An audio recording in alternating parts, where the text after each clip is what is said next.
The first mistake people make with a rescue Chihuahua is expecting gratitude to look like cuddles. Sometimes the gratitude shows up as a tiny dog hiding under a blanket for 3 days straight, refusing to make eye contact, flinching at the sound of the fridge. And I know how that feels. You picture the happy reunion music, the little dog melting into your arms, and instead you get a 6-pound lump under a throw blanket who clearly wishes you would leave. Here's what I want you to know before we go any further. That blanket fortress can be a really good sign. Stick with me because I'm going to explain why. In this video, I'm walking you through what the first 30 days with a rescue Chihuahua actually look like, week by week, so you know what's normal, what helps, and when it's worth picking up the phone and calling your vet. We'll cover those quiet first days, building a routine, slowly growing your dog's confidence, the mistakes almost everyone makes with the best intentions, and the warning signs you should never ignore. Whether you just adopted, you're fostering your first tiny dog, or you're still in the "should we do this" stage, this is the stuff I wish more people heard before they ever brought a scared little dog home. So grab a coffee, let your chi judge you from across the room like they do, and let's get into it. Let's start with perspective, because this changes everything about how you treat that first month. Here's the thing about Chihuahuas. They experience the world as absolutely enormous. Picture your living room from 6 inches off the ground. Feet the size of canoes swing past their head. Doors slam like thunder. A drop spoon sounds like a car crash. The vacuum is basically a dragon. Now take that already big world and hand it to a dog who has just lost every familiar smell, every familiar sound, and every familiar human they ever knew. Maybe they came from a shelter that echoed with barking. Maybe they came from a hoarding situation where resources were scarce and humans were unpredictable. Maybe they were simply passed around one too many times. So your new Chihuahua wakes up in a place that smells wrong, sounds wrong, and is full of giant strangers who keep trying to touch them. And we're surprised they hide? Honestly, hiding is one of the smartest things a small, frightened animal can do. It buys them time. It gives them a spot to watch the world from a safe distance and start collecting information. Is this human loud? Are they grabby? Do scary things happen here, or is it actually kind of calm? A Chihuahua under a blanket is not rejecting you. They're studying you. And the calmer and more boring you make those early days, the faster they reach the conclusion we want them to reach, which is that this strange new place might actually be safe. Now let's get practical because there's a rough pattern that a lot of trainers and shelters use, and it takes so much pressure off. People call it the 3-3-3 guideline. Roughly 3 days to feel overwhelmed, around 3 weeks to start settling in, and about 3 months to feel truly at home. Treat it as a loose map instead of a strict schedule, because every dog moves at their own pace. A Chihuahua from a calm foster home might bounce back in days. A dog from a long shelter stay or a neglect case might need much longer. Both are completely normal. Let's talk about days 1 through 3. The whole goal here is simple: lower the pressure and let your dog observe. This is not the week for a welcome party, a bath, a big shopping trip, or introducing them to all 11 of your relatives. Set up a small, defined safe space.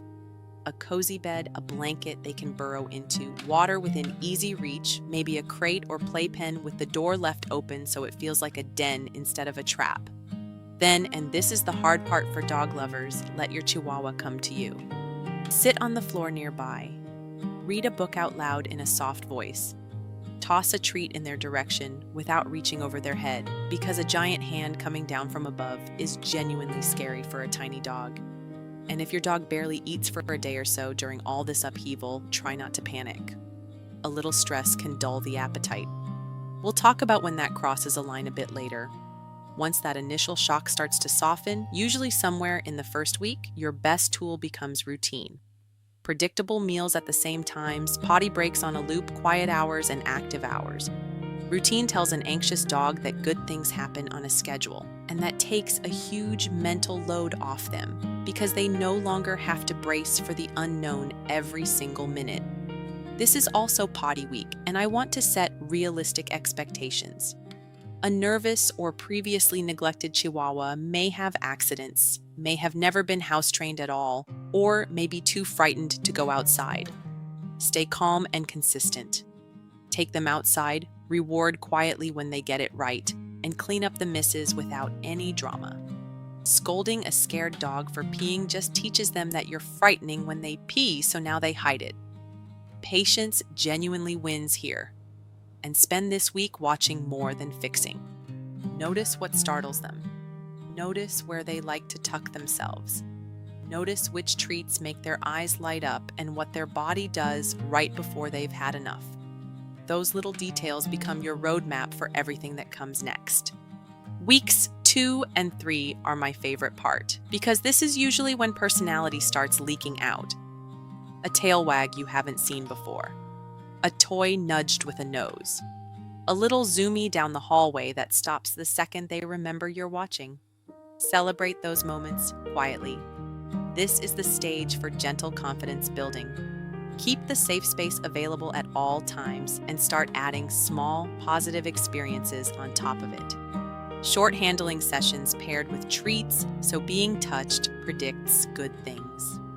Easy enrichment like a snuffle mat or a simple food puzzle, which lets a timid dog succeed at something and feel a little braver. And let other people in the house hand out treats from a relaxed distance, so trust starts to spread beyond just one person. A quick note on clinginess, because it shows up a lot right here. A little Velcro behavior is normal as your Chihuahua decides who their people are. If it tips into full panic the second you leave the room, that's worth gently working on, and I've got a whole separate guide on Chihuahua separation anxiety linked for you below. By week 4, a lot of rescue Chihuahuas are ready for a slightly bigger world, always on their terms. A short walk somewhere quiet, one calm visitor instead of a crowd, a low-key car ride that ends somewhere pleasant. The key is to read your dog the entire time. A Chihuahua who freezes, tucks their tail, pins their ears, or tries to retreat is telling you the world just got too big too fast, and there is zero harm in scaling back and trying again next week. Confidence that you build slowly tends to stick. Confidence you rush usually crumbles the first time something goes sideways. So let's pull the practical pieces together, including the mistakes I see constantly, and almost all of them come from love, not carelessness. Mistake number 1, too many people, too soon. I know your friends want to meet the new baby. They can wait 2 weeks. A revolving door of strangers overwhelms a dog who is still figuring out the basics of the house. Mistake number 2, scooping up a frightened Chihuahua before they're comfortable being handled. I get it, they're adorable and tiny and pick-upable. But grabbing a scared dog can set your trust back days. Let them choose contact whenever you can. Mistake number 3, expecting affection on day 1 and feeling crushed when it doesn't come. Your dog isn't broken and you didn't fail. They're on Chihuahua time. Mistake number 4, punishing fear-based behavior. Hiding, a little grumble, an accident on the rug, those are your dog communicating, not your dog defying you. A grumble especially is useful information because it's your dog politely saying, "I'm uncomfortable," before they feel forced to do anything bigger. We want to keep that line of communication open. Reward-based, force-free handling is what the veterinary behavior world recommends, and I've linked some of that guidance below too. And mistake number 5, dropping the safe space because your dog seems fine now. Keep it available. It's their reset button when a thunderstorm rolls in or the doorbell goes off. Now, most of this first month is about patience and routine, and the majority of rescue Chihuahuas truly do blossom with time. But I never want patience to tip into ignoring a real problem, so here are the signs that mean stop watching and start calling. Consider reaching out to your veterinarian or a qualified behavior professional if you see sudden behavior changes, signs of pain, a refusal to eat that lasts more than a day or 2, repeated vomiting, extreme lethargy, severe panic, or any aggression that keeps escalating instead of easing. Here's why I take this seriously. Sometimes what looks like attitude or stubbornness is actually pain. A dog with a hurting mouth, a bad back, or an upset belly can't tell you in words, so it comes out as growling, hiding, or snapping. A vet can rule that out, and a force-free trainer or a veterinary behaviorist can help with fear and reactivity that isn't improving on its own. Asking for help early isn't a sign you're doing it wrong. It's part of doing rescue right. So here's where I want to leave you. The first month with a rescue Chihuahua isn't really about big dramatic milestones. It's about quietly, steadily proving to a small, overlooked dog that the world has finally become safe. Some little dogs climb into your lap on the very first night. Others need 3 weeks in a blanket cave before they decide you've earned a single tail wag. Both of those dogs are doing their absolute best with whatever history they're carrying, and both of them are worth every ounce of patience.